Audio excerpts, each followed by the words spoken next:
Hello everyone, Charles Watts here, the Arsenal correspondent at Goal, joining you on Thursday. I hope everyone is enjoying the week and are getting ready for the weekend. What a big weekend we have.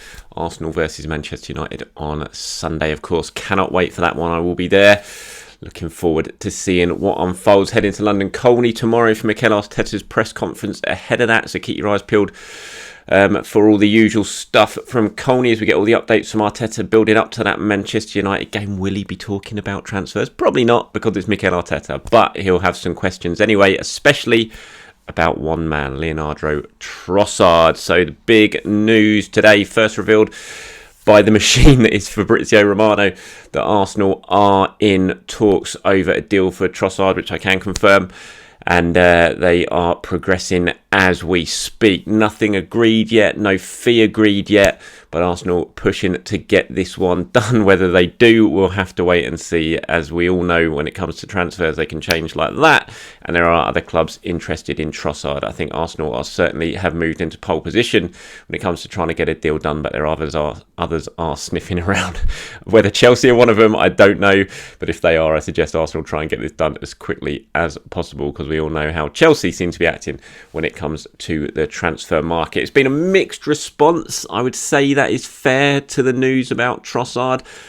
It's an interesting one. Personally, I think it makes an awful lot of sense. I've spoken about him before in these videos. He's Premier League ready. He is proven in this league. He can score goals. He can play across the line. He can play on the left. He can play on the right. He can play centrally. He's a very good player. Technically, he's very good. He's done it against big teams. He scored a hat-trick at Anfield this season. And he's not going to be that expensive given his contract situation. So, personally for me, it ticks a lot of boxes. I know there are plenty of you out there who don't seem excited by it. Look, it's not a Mudryk type signing. I know, I get that. It's not a big sort of shiny trophy signing. Whether that's important, in my view, no, it's not. But I know plenty of people do find it important because they like to brag about transfers and make a big song and dance about it on social media to rival fans. But Mudryk would have allowed him to do that. But and I wanted Mudryk as much as anyone, if not more than most people. I was very invested in that transfer, but it didn't happen. And this one for me just ticks an awful lot of boxes. Like I said, I think if you're signing two players right now in January to help get you over the line in this season, I still think Trossard will help you do that more than a Mudryk would, because he doesn't need to take any time to adjust to the country, to get used to a new city, a way of living, a new culture. He's been here. He knows exactly what it takes. I think he can come in and make a big impact straight away. And it's not like he's old or anything. He's only just turned 28 last month, so he's not in his 30s by any means, which a lot of people seem to be acting like he is. He's still a relatively young player. Yes, granted, he's not 22, 23, which is the age profile that Arsenal tend to go for now with the transfers. I think this is the oldest transfer, if it happens, would be the oldest signing since Willian. But he's only just turned 28, so he's not old at all. He's just approaching his prime. And hopefully he's not going to be too expensive. Now, my understanding is that you're kind of looking at a fee of around, or Arsenal are in talks about a fee of around £20 million. I think Brighton want a little bit more than that, so there are negotiations to take place to try and agree on a fee. He's out of contract this summer, but Brighton have an option to extend that contract by another year. So, they're in a stronger bargaining position than they would be. I mean, effectively, they've got 18 months left on the contract, because if Arsenal say, look, he's only got 6 months left, Brighton would say, well, look, we're going to take up his option, so he's got 18 months left. And so that changes a lot of things when it comes to the price. We all know he's fallen out with De Zerbi. He's not playing. He's training by himself at the moment. He hasn't played since a defeat to Arsenal on on New Year's Eve, because of the fallout that he's had. He wants to leave. He's made it clear he wants to leave. Brighton aren't just going to give him away. So talks will continue over that, and we'll have to see if they come to a successful conclusion. But I don't think this is a bad signing at all. I also don't think that this would stop Arsenal in the summer going out and still spending big money on a younger winger, a more long-term thing. Because Trossard is not necessarily just an out-and-out winger. I think he'd come in and be a really good squad player. Like I said, he can play across the lines. I don't think that necessarily stops you going out in the summer. Say you wanted to sign a Diaby from Leverkusen, who we know Arsenal have been linked with. I wouldn't say that would stop a deal like that, because I just don't... He's not an out-and-out one-sided winger, Trossard. He can play in many positions, and it'd be a really good squad player. And if Arsenal go on and get Champions League next season, which you hope from this position they will, they're going to need a very big, talented squad. So I don't think this would be the end of Arsenal pushing for a player like, say, Mudryk before he went, or, as I said, a Diaby. I think there's still the option to do that in the summer. It is just a really good addition that can come in, can help now in this second half of the season, which is going to be crucial.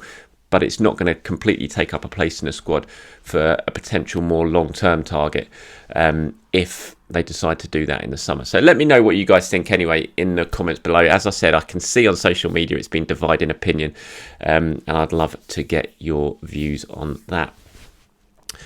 In terms of trying to get this deal done over the line in terms of Man United, I cannot imagine that's going to happen, but we'll have to wait and see. It's only Thursday now. Potentially it could if Arsenal can get these talks done and wrap it up quickly, which doesn't tend to be the way with Arsenal. But if they can, then I imagine the deadline's probably tomorrow about midday. I haven't checked that out yet, but I think it tends to be about midday on the Friday to register in times to play at the weekend. So we'll see. And the thing with, again, which I haven't actually talked about yet, is when I say he adds to the squad, I don't see anyone that Arsenal sign this window coming in as a starter when you're talking about a sort of wide attack. And no one's going to displace Martinelli or Saka. They're just coming in to provide cover and competition and give Mikel Arteta another option. If Mudryk had signed, he wouldn't have replaced Gabriel Martinelli this season. No chance would he be starting over Martinelli. So it's just adding a really important squad player, and I think he would do that. I think it's a good signing. It would be a good signing if it happens. I'm not saying it's going to happen because who knows. And I imagine about 4 o'clock today we'll probably find out that Chelsea have bid about 600 million and offered him a 45-year contract. So we'll have to wait and see if it does happen indeed. But as I said yesterday, Arsenal, there's no panic over the Mudryk issue. Yes, they wanted him. Yes, they were disappointed. They were frustrated at how it turned out, but there was no panic. They knew there was still time left in the window to try and get a deal done. They are still active. They're trying, and this is where they're at the moment, trying to get a deal done with Brighton. Now, they've got a good relationship with Brighton as well, which will help. They've had the Ben White deal, which has only happened about 18 months ago. Richard Garlick's very close with the people at the top at Brighton as well. He helped a lot in the Ben White deal, and hopefully he will help smooth this one over as well. So keep an eye peeled on social media throughout today and tomorrow. Any developments on Leonardo Trossard, I will of course report it on my socials and on goal.com, so keep your eyes peeled for that. Okay, tomorrow, London Colney, Mikel Arteta speaking ahead of that big game against Manchester United. Going to be interesting to see what he has to say about that. United, of course, slipping up a little bit last night with that 1-1 draw at Crystal Palace. Looked like it was all going swimmingly for them. 1-0 up, 10 minutes to go. Looking set for another 3 points. And then Casemiro gets himself booked, rules himself out of the Arsenal game through suspension because that was his 5th yellow card of the season. And then Michael Olise goes and scores an absolute worldie of a free kick in injury time to make it 1-1, 2 points drop for United. What a free kick that was by Olise. Honestly, I don't know how he's not diving into the crowd when he's celebrating that goal. He just stands there, barely celebrates it. Imagine scoring a goal like that against United in injury time and not celebrating. I just don't get it. I don't know. I said I'd be diving headfirst into the crowd celebrating something like that. But and I'm sure plenty of you guys were celebrating it as well, up and down the country or wherever you're watching it around the world, because it was much needed there to sort of halting Man United's momentum a little bit ahead of that big game at the Emirates on Sunday. The fact that Casemiro's out is a big plus for Arsenal, no doubt about it. He's been playing so well for United. I think we were all watching that game yesterday hoping that he was going to pick up a 5th yellow card. It didn't look like it was going to happen, and then Zaha just gets himself in a little bit of space. Dreadful tackle by Casemiro as well. Honestly, it was like bordering on a red. It was so bad. It was high, a scissor tackle. I don't know what he was thinking. I mean, you saw the camera flick to Bruno Fernandes going up to him, and it was like Bruno was just like, "Wow, mate, what are you doing?" You could see it, and Casemiro was just like, "Oh." It was a real sort of moment of madness from the Brazilian, and it's a big boost for Arsenal because he's been playing so well. I think we're all kind of looking forward to seeing the Partey versus Casemiro battle on Sunday. But, you know, having said that, the fact he's out is a big boost.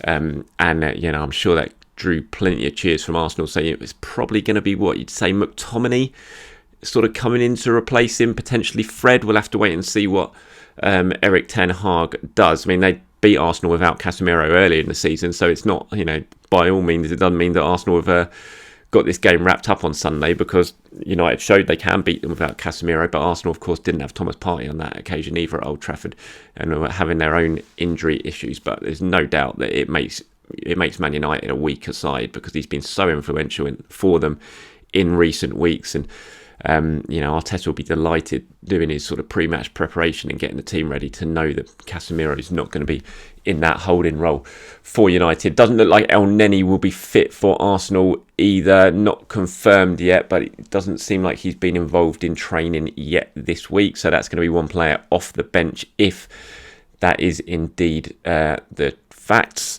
And so, other than that, I mean, it's going to just be the same team for Arsenal, unless something happens in training in the build-up to it, of course, which we all know it can. Someone can pick up an injury, someone can get a knot, pull a muscle or something. But if they don't, it's just going to be the same team for Arsenal. And I think that will continue now right up to the City game in a sort of mid-February, because Arsenal don't have midweek matches. It's just weekend to weekend still.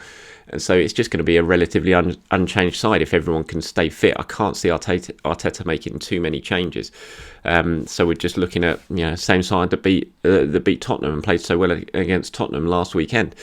And hopefully that means that Arsenal can get the business done. What a win this would be. We've got Manchester City versus Tottenham tonight. I'm sure like me, you're all going to be watching. Weird one, isn't it? You never want Tottenham to win ever, but on this occasion, you'd take it.